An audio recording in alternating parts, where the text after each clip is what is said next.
কত কিছু চাইলাম, পাইলাম না, দিল না আল্লাহ। বলে না আপনার সব দোয়া কবুল, তবে কবুল হওয়ার 3টা সিস্টেম আছে। কয়টা? চান্দুল্লাহর ভাইয়েরা মনে থাকবে কয়টা?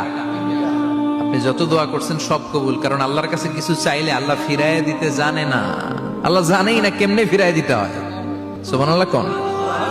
চাওয়া মাত্রই আল্লাহ বলে অ্যাকসেপ্টেড, যা কবুল, দিব দিব না এটা বলতে জানে না, চাওয়া মাত্রই বলে দিব। 3 সিস্টেম। নাম্বার 1, আপনি আল্লাহর কাছে দোয়া করলেন, চাইলেন, আল্লাহ বলে দিব, বলেই তিনি দিয়ে দেন আর আপনি খুশি হয়ে যান, পেয়ে গেলেন।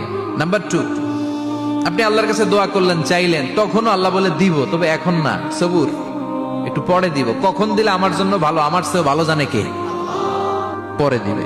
নাম্বার 3, চাইলেন, দোয়া করলেন, আল্লাহ তখনও বলে দেব, তবে এখনো না, পরেও না, কিয়ামতের দিন যেদিন বিপদে পড়বে ওই দিন দেব।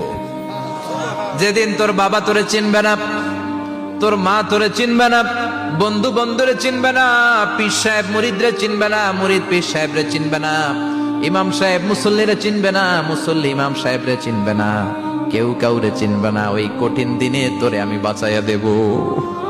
তাইলে দোয়া যা করছেন ছোটবেলা থেকে আজকে পর্যন্ত, লস হয়েছে না লাভ? লস না লাভ? এজন্য বেশি বেশি দোয়া করার দরকার আছে না নাই?